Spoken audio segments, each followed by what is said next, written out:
மழை மற்றும் குளிர்காலங்களில் மட்டும் எனக்கு மலச்சிக்கல் உட்பட பல்வேறு சுவாச தொந்தரவுகள் ஏற்படுகின்றன.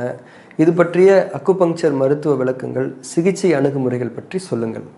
நம்முடைய வெளிப்புற சூழலில் என்ன மாதிரியான தட்பவெப்பநிலை நிலவினாலும் நம்முடைய உடலுக்குள், அதாவது நம்முடைய ஒவ்வொரு உறுப்பிற்கும் அவைகளின் பணிகளுக்கு தக்கவாறான சரியான சீரான தட்பவெப்பம் என்பது பராமரிக்கப்பட வேண்டும். அதுதான் ஒரு ஆரோக்கியமான உடலுக்கான அடையாளம். நம்முடைய நுரையீரலை பொறுத்தவரை அதனுள் ஒரு வறண்ட தன்மையோ அல்லது அதீதமான நீர்த்தன்மையோ எப்போதும் நிலவக்கூடாது. ஒரு சமநிலைத்தன்மை வாய்ந்த ஈரப்பதம் தான் நம்முடைய நுரையீரல்களுக்குள் எப்போதும் நிலவி இருக்க வேண்டும். அதுதான் நுரையீரல்களுக்கான சரியான ஆரோக்கியமான தட்பவெப்பத்தன்மை. ஆனால் மழை மற்றும் குளிர்காலங்களில் நம்முடைய வெளி சூழலில் காற்று சற்றே ஈரப்பதம் நிறைந்து இருப்பதை நாம் அறிந்தவர்கள் தானே. நாம் சுவாசிக்கும் போது அந்த அதிகமான ஈரப்பதம் நிறைந்த காற்று நம்முடைய நுரையீரல்களுக்குள் செல்லும்போது அது நுரையீரல்களின் ஈரப்பத சமநிலையை பாதிக்கும்.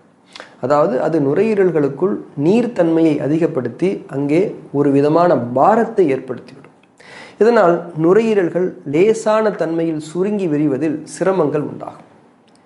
சுமையே இல்லாமல் நடப்பதற்கும் ஒரு சுமையோடு நடப்பதற்கும் வித்தியாசம் இருக்கின்றது தானே. அது போலத்தான் அதனால்தான் குளிர்காலங்களில் நமக்குள் ஒரு விதமான சோர்வு தன்மை ஏற்பட்டு நாம் முடங்கி கிடப்போம்.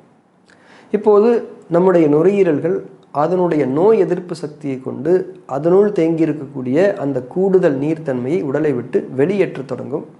அப்போதுதான் நமக்கு லேசான ரன்னிங் நோஸ், அதாவது மூக்கோட்டம், தும்மல் ஏற்படும். சிலருக்கு சளி மூலமாகவும் அந்த நீர்த்தன்மை வெளியேறலாம். இன்னும் ஒரு ஆரோக்கியமான நுரையீரலானது அதனுள் இருக்கக்கூடிய அந்த அதீத நீர்த்தன்மையை சிறுநீரகத்திற்கு அனுப்பி அது சிறுநீராக உடலை விட்டு வெளியேறும்படி செய்துவிடும். ஆனால் நுரையீரலின் நோய் எதிர்ப்பு ஆற்றல் குறைவாக உள்ளவர்களுக்கு நுரையீரல் அவ்வளவு எளிதில் துரிதமாக அந்த அதீத நீர்த்தன்மையை வெளியேற்றாது.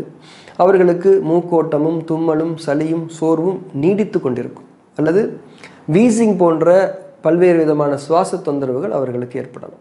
அடுத்து இந்த மழை மற்றும் குளிர்காலங்களில் நமக்கு ஏற்படக்கூடிய மலச்சிக்கல் குறித்த அக்குபங்க்சர் மருத்துவ கோட்பாடுகளின் அடிப்படையில் நாம் புரிந்து கொள்ள வேண்டிய கருத்தானது, நம்முடைய நுரையீரல்கள் தான் நம்முடைய பெருங்குடலின் இயக்கங்களுக்கான உயிர் சக்தியை பிரதானமாக வழங்கி கொண்டிருக்கின்றது. முன்னரே சொன்னபடி மழை மற்றும் குளிர்காலங்களில் நம்முடைய நுரையீரல் அதனுடைய ஈரப்பத சமநிலையை பேணிக் கொள்வதற்கே அதன் சக்தியினுடைய பெரும்பகுதியை செலவிட்டு கொண்டிருப்பதால் அதனால் பெருங்குடலுக்கு முறையான தன்மையில் முழுமையான உயிர் சக்திகளை வழங்க முடியாமல் போகலாம். இதன் விளைவாகத்தான் மலச்சிக்கல் ஏற்படுகின்றது. இப்போது இதற்கான தீர்வாக அக்குபங்க்சர் மருத்துவ வழிமுறைகள், பரிந்துரைகள் எப்படி அமையும் என்பதை புரிந்து கொள்ளலாம்.